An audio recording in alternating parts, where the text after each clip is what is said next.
Come on, Mowgli, let's be on our way. A very good morning, my dear kids. I am glad that we meet again in my next online class. That too in a very interesting lesson. Chapter 3, Mowgli finds his family. My dear kids, I hope so far all the lessons and grammar that you learned were not in any way boring. I mean, all the lessons would be as interesting as this Mowgli story. Am I right, guys? Do you accept me? Actually, in each lesson, we learn something for our lives. You are asked to memorize those. Just not only vomit them in your exam papers, but to stick on to those values in your heart, then mind, and make those a part of your life. Only then, the actual meaning of education or the actual reason why are you to school will be fulfilled.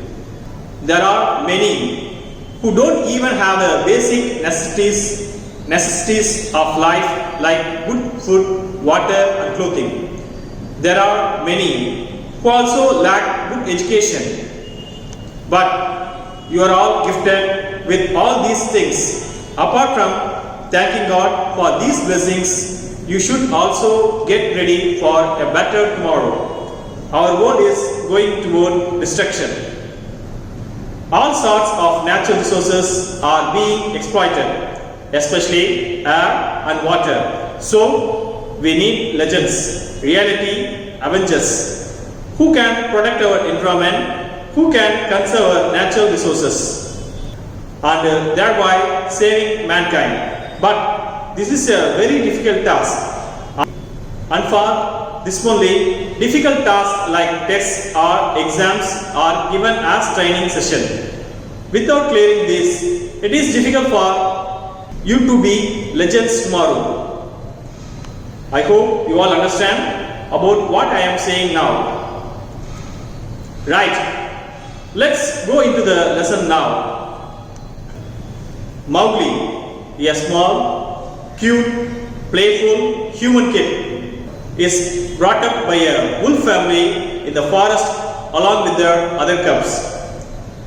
There was a ferocious tiger, Shere Khan, who dislikes Mowgli amidst the other animals and plans sincerely to hunt and kill him by all means.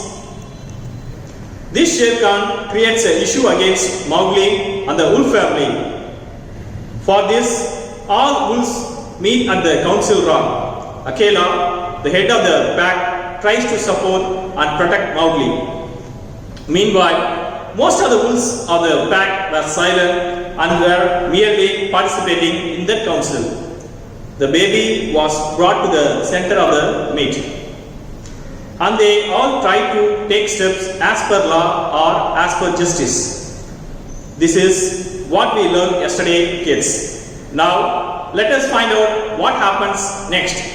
I am going to read out the next para. Carefully listen to the screen. Kindly adjust this class, because I hope from next class onwards you will be listening to my classes with the book in your hand. Do you understand? Okay, let us start.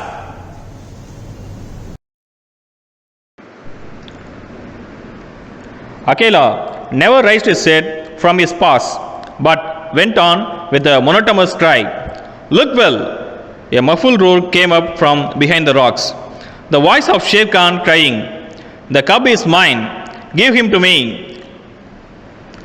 What have the free people to do with the man's cub? Akela never even twitched his hair.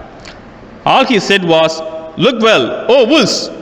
What have the free people to do with the orders of any? Save the free people. Look well.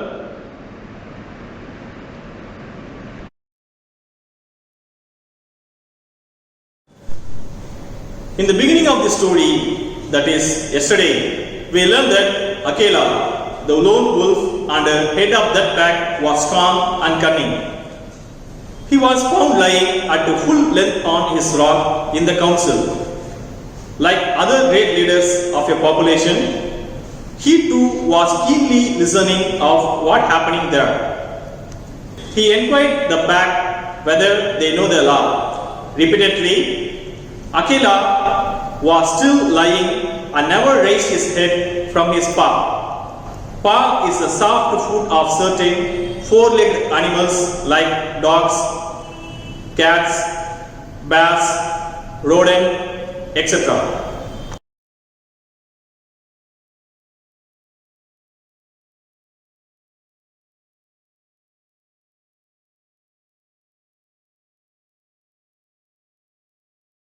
Because certain four-legged animals have a horny or hard food named hoof. These kinds of animals are collectively known as ungulates. Ungulates include cows, goats, pigs, giraffes, camels, sheep, deer, and hippopotamuses. Akela, being a good leader, tried his level best to initiate the pack such that he saves the human baby Mowgli.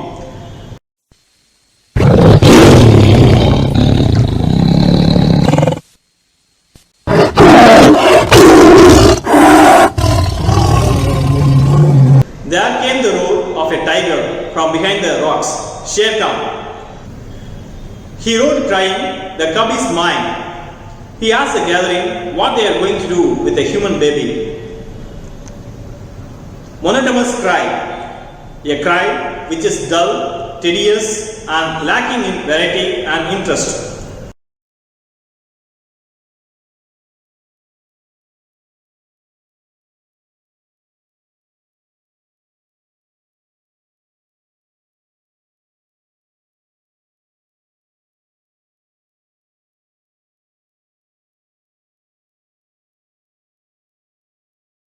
As per the story, Akela, the head gives a monotonous cry, "Look well."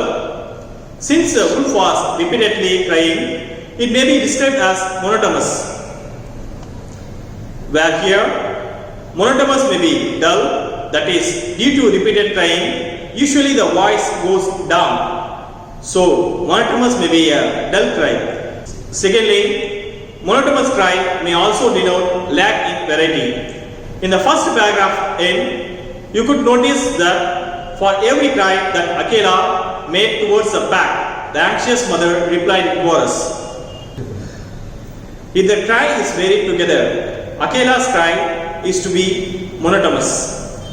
That is, crying alone or solo, without variety. I hope you understand.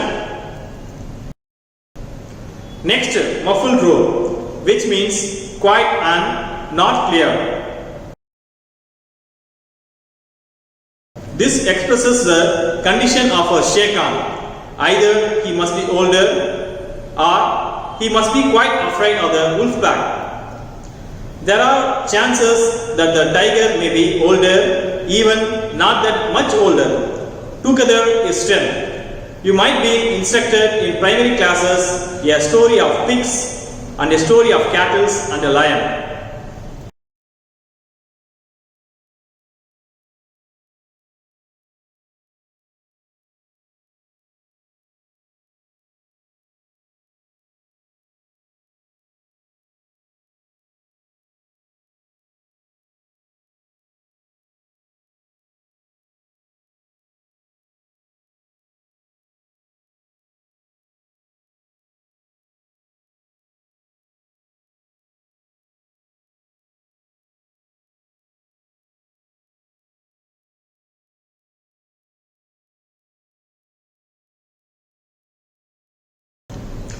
A single twig can be easily broken, whereas it is difficult to break a bulk of twigs together.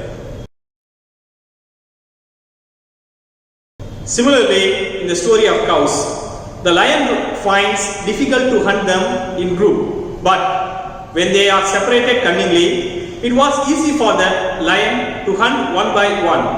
what I am trying to express is together is strength.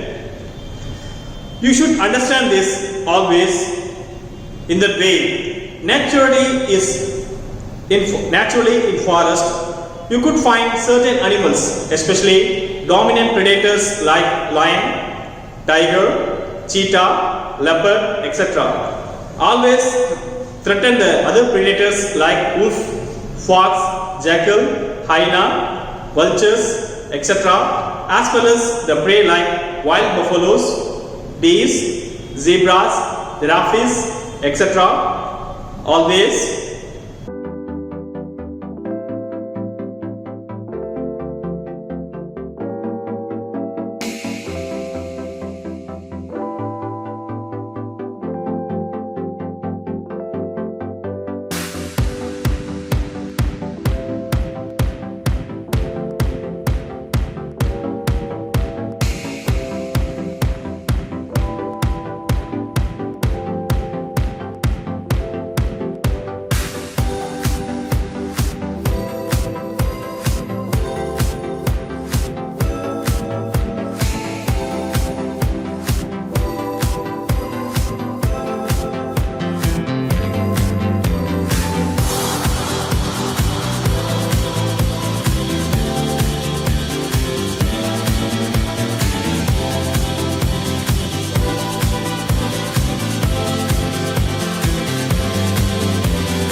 But in some cases, these other recessive predators or even the plant-eating animals, if they join together, they threaten and save their kids.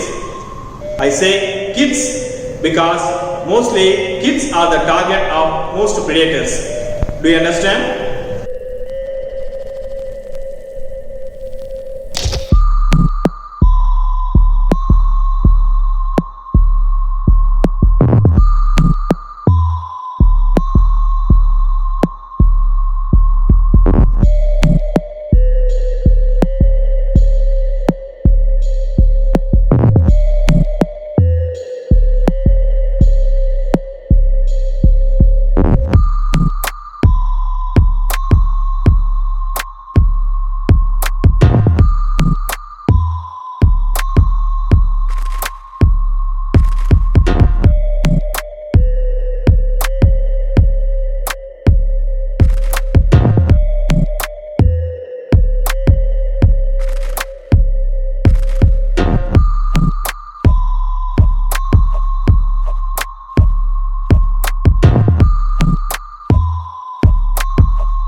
I said that kids are the easy target for these predators.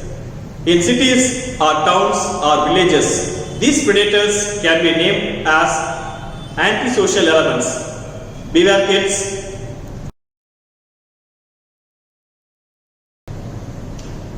There are some kids who does not like their parents molding them or teachers' advice to be good and sincere. These kids escape from parents or home thinking that they are free, but caught under some anti-elements who spoil them, spoiling their life, the future, etc. Each kid of this sort suffer a lot in varied ways. Some are wounded or bruised. Some are made to beg on roadside and some are exploited. So, it is good and safe always, only when you are in the love and care of your parents. This implies to all the creations of God in this earth. I just want to share this to you because there are many who have lost many things or everything due to these wrong decisions. Sometimes even initiated by their best friends. So beware. Also, do not speak or even don't listen to any stranger whom you come across. Good. You are all intelligent because you are able to understand what I am beating around the bush now.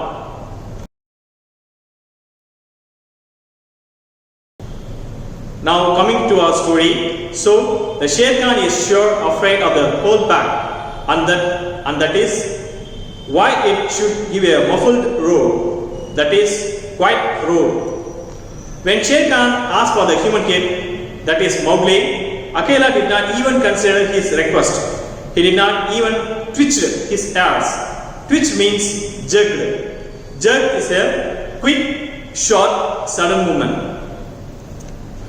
So, twitch means Akela did not even consider Sher Khan of what he said.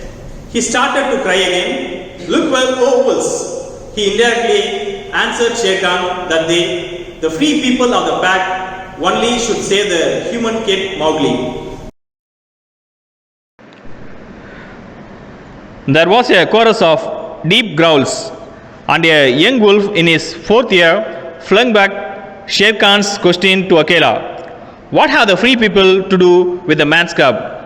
Now, the law of the jungle lays down that if there is any dispute as to the right of a cub to be accepted by the pack, he must be spoken for by at least 2 members of the pack who are not his father and mother. Who speaks for his cub? Asked Akela. Among the free people who speaks, there was no answer, and Mother Wolf got ready for what she knew would be her last fight if things came to fighting. Amidst the jaws, there came forward a young wolf, which brought forward with one of the jungle rule.